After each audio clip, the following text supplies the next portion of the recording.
नाजरीन, air travel करने वाले ज्यादातर ट्रैवलर्स इस बिना पर जहाज में सफर करते हैं क्योंकि उनका भरोसा होता है एयरलाइंस पर और जहाज बनाने वाली कंपनी पर अलास्कन एयरलाइन के साथ होने वाले इस हादसे ने बोइंग कंपनी का ये भरोसा, ये ट्रस्ट तोड़ दिया है। सिर्फ यही एक हादसा नहीं था जिसने बोइंग कंपनी का ट्रस्ट तोड़ा।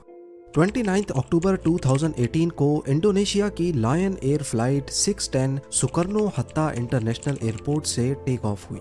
ये बोइंग कंपनी का 737 मैक्स एयरक्राफ्ट था। अभी टेक ऑफ किए इनको 13 ही मिनट गुजरे थे कि प्लेन कुछ अजीब सा बिहेव करने लगा। पहले इसकी नोज डाउन होती है, फिर दोबारा से जहाज ऊपर की तरफ जाता है और फिर फाइनली नोज दोबारा से डाउन होती है और जहाज जावा सी में जाकर क्रैश हो जाता है।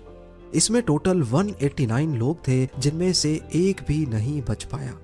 इस हादसे को अभी 5 महीने ही गुजरे थे कि इसी किस्म का एक और हादसा दुनिया ने देखा। इथियोपियन एयरलाइंस फ्लाइट 302 10 मार्च 2019 को बोल इंटरनेशनल एयरपोर्ट इथियोपिया से कीनिया की तरफ उड़ान भरती है। सिर्फ 6 मिनटों के बाद प्लेन आउट ऑफ कंट्रोल हो गया और करीबी गांव में जाकर क्रैश हो गया। इस हादसे में 157 लोग दुनिया से चले गए। ये कोई इत्तेफाक नहीं था कि ये एयरक्राफ्ट भी बोइंग कंपनी का 737 मैक्स था। सेम जहाज का मॉडल और 5 महीनों में दूसरा क्रैश। टोटल 344 कीमती जानें जाया हो गईं। इन्वेस्टिगेशन में मालूम पड़ा कि दोनों एयरक्राफ्ट्स का क्रैश होने से पहले बिहेवियर काफी अजीब और मिलता जुलता था। इन्वेस्टिगेशन टीम ने बोइंग 737 मैक्स में एक ऐसा फ्लॉ ढूंढ निकाला जिसकी वजह से ये दोनों प्लेन क्रैश हुए थे। ये फ्लॉ क्या था, ये जानने से पहले हम ये जानते हैं कि बोइंग इस लापरवाह रवैये तक पहुंच कैसे गई।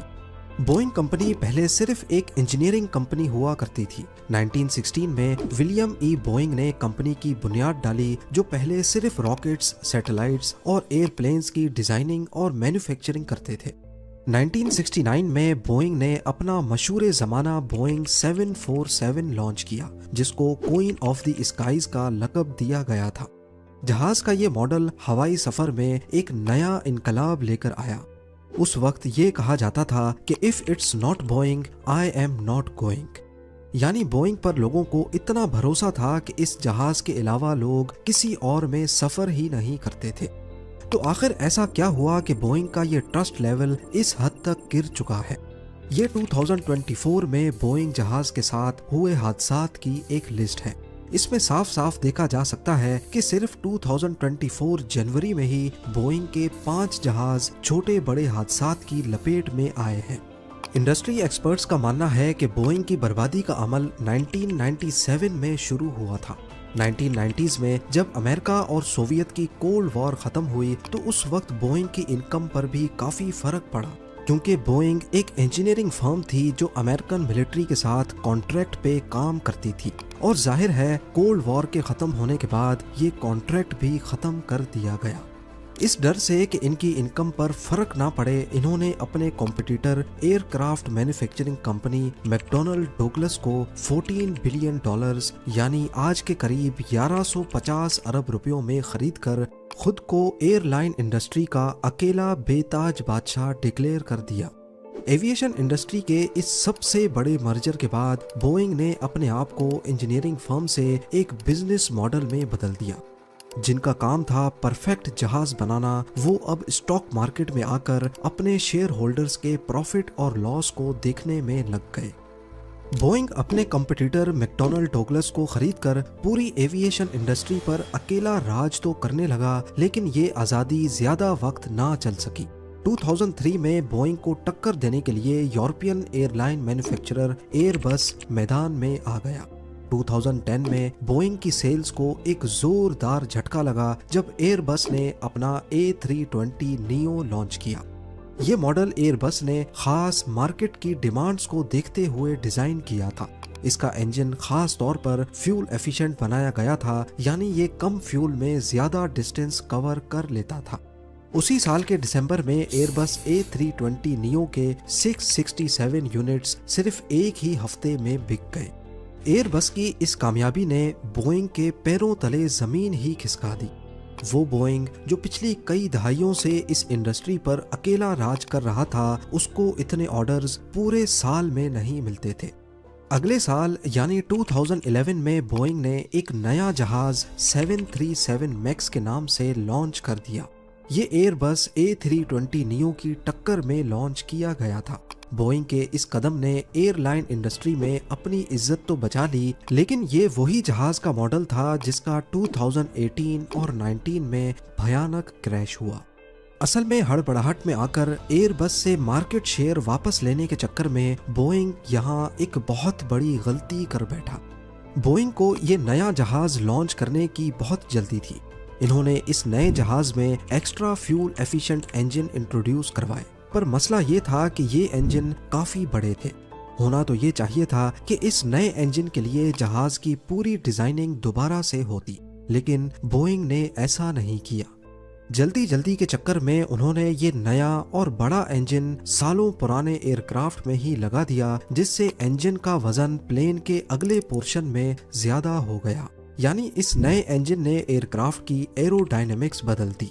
सेंटर ऑफ ग्रेविटी चेंज होने की वजह से फ्लाइट के दौरान कुछ कंडीशंस में बोइंग 737 मैक्स की नोज ऊपर हो जाती थी। इस चीज को फिक्स करने के लिए बोइंग ने एक नया सॉफ्टवेयर बनाया, मैन्यूवरिंग कैरेक्टरिस्टिक्स ऑगमेंटेशन सिस्टम या फिर MCAS। आसान लफ्जों में समझा जाए तो ये सॉफ्टवेयर एक सेंसर की मदद से मालूम करता कि प्लेन का एंगल ऑफ अटैक क्या है, यानी उसकी नोज ऊपर है या नीचे। इस सेंसर को एंगल ऑफ अटैक सेंसर कहते हैं। अगर नोज जरूरत से ज्यादा ऊपर होती है तो ये सॉफ्टवेयर ऑटोमेटिकली एलिवेटर्स को डाउन करके जहाज की नोज को खुद ब खुद बिना पायलट के इनपुट के नीचे कर देता है। ये एक नया सिस्टम था जो इससे पहले मॉडल्स में इंट्रोड्यूस नहीं करवाया गया था। होता यूं है कि जब भी कमर्शियल एयरप्लेन्स में कोई नया सिस्टम इंट्रोड्यूस करवाया जाए तो उसके लिए पहले अप्रूवल्स लेने पड़ते हैं, टेस्टिंग होती है और पायलट्स को ट्रेनिंग दी जाती है।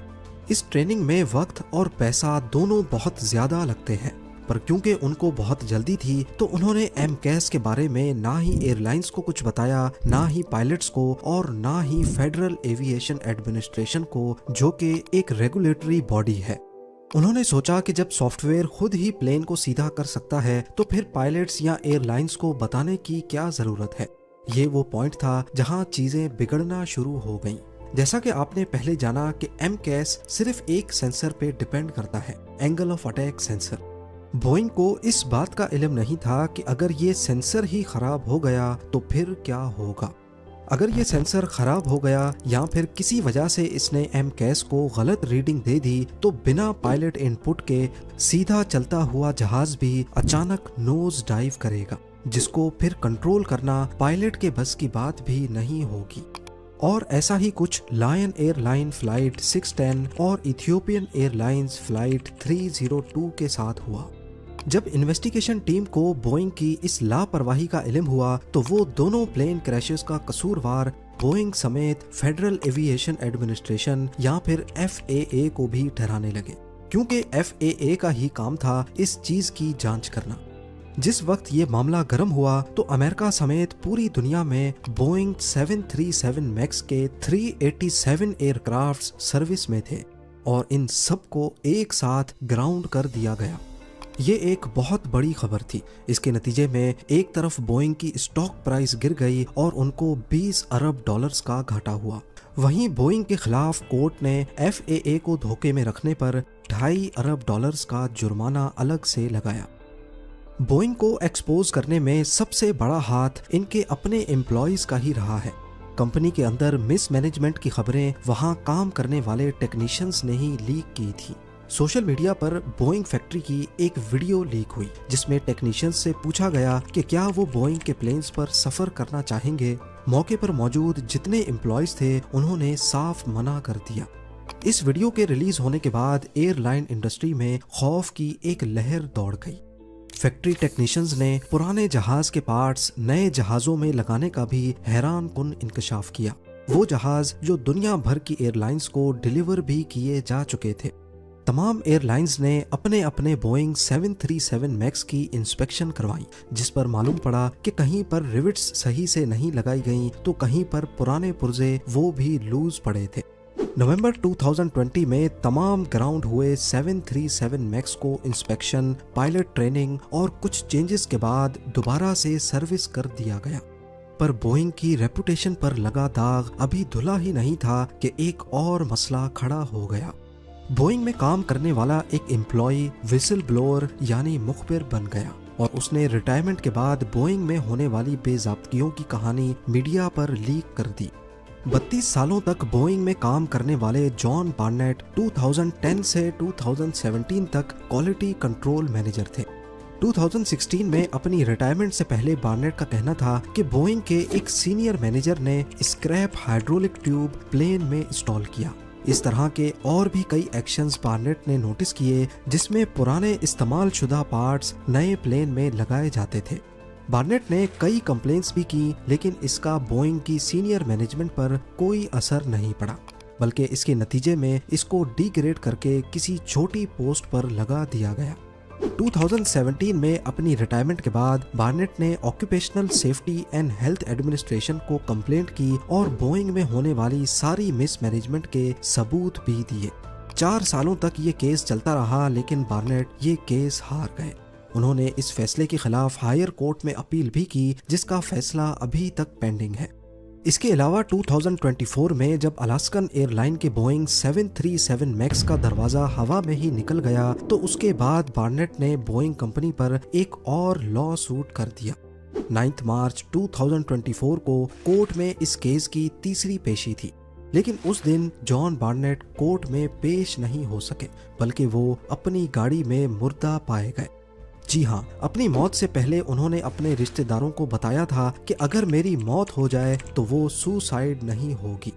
पुलिस ने बताया कि जॉन ने अपने आप को खुद गोली मारी है, लेकिन क्योंकि इनकी मौत से एक बहुत बड़ा नाम जुड़ा है, इसीलिए पुलिस इनकी मौत पर डिटेल्ड इन्वेस्टिगेशन कर रही है।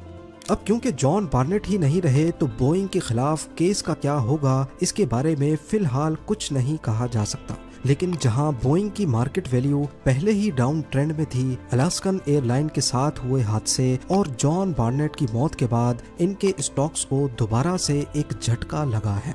पैसेंजर्स और एयरलाइंस के बीच जो बोइंग का भरोसा टूटा है, उसको वापस से बहाल करने में शायद बोइंग को अगले कई साल लग जाए। उम्मीद है जेम टीवी की ये वीडियो भी आप लोग भरपूर लाइक और शेयर करेंगे। आप लोगों के प्यार भरे कमेंट्स का बेहद शुक्रिया। मिलते हैं अगली शानदार वीडियो में। बोइंग कंपनी की बर्बादी का अमल 5 जनवरी 2024 से शुरू हुआ, जब अलास्कन एयरलाइन के एक एयरक्राफ्ट बोइंग 737 मैक्स का इमरजेंसी एग्जिट डोर हवा में ही निकल गया। इस दौरान जहाज में इमरजेंसी डिक्लेयर हो गई, ऑक्सीजन मास्क निकल आए, हर तरफ चीखो पुकार, इंजन और तेज हवा की आवाजें पूरे केबिन में गूंज उठी। ये है पायलट और कंट्रोल टावर के दरमियान होने वाली conversation. Yes, we are emergency. We are depressurized. We do need to return back to. We have 177 passengers. Fuel is 18.8. आपको बताते चले कि हाइट के साथ साथ एटमॉस्फेरिक प्रेशर और हवा में ऑक्सीजन कम हो जाता है, इसीलिए जहाज के केबिन में आर्टिफिशियल प्रेशर भरा जाता है और जाहिर है जब उसका दरवाजा ही निकल गया तो केबिन का सारा प्रेशर लीक हो गया। अलास्कन एयरलाइन की फ्लाइट 1282 में इस वक्त 171 पैसेंजर्स और 6 क्रू मेंबर्स मौजूद थे। खुशकिस्मती से जहाज को तो वापस पोर्टलैंड इंटरनेशनल एयरपोर्ट पे लैंड करवा दिया गया और आसमान से गिरने वाले दरवाजे ने भी जमीन पर किसी को नुकसान नहीं पहुंचाया, लेकिन ये हादसा न्यूज़ मीडिया की हेडलाइंस बन गया। सबका एक ही सवाल था कि बोइंग जैसी इतनी बड़ी और रेप्यूटेड कंपनी के जहाज का दरवाजा ऐसे कैसे निकल सकता है, और ख़ास तौर पर जब जहाज सिर्फ 2 महीने पुराना हो। इन्वेस्टिगेशन हुई तो मालूम पड़ा कि इमरजेंसी एग्जिट डोर को एक तो री इंस्टॉल किया गया था और दूसरा ये कि जहाज की डिलीवरी से पहले उसमें 3 नट बोल्ट्स नहीं लगाए गए थे। इस इन्वेस्टिगेशन रिपोर्ट ने पूरी एयरलाइन इंडस्ट्री में तहलका मचा दिया। क्या ये बोइंग की लापरवाही का नतीजा है? बोइंग ने खुद को एक इंजीनियरिंग फर्म से बिजनेस मॉडल में कैसे और क्यों बदला? और 2018-19 में बोइंग 737 मैक्स में एक छोटा सा सॉफ्टवेयर ग्लिच 2 भयानक एयर क्रैशेस की वजह कैसे बना?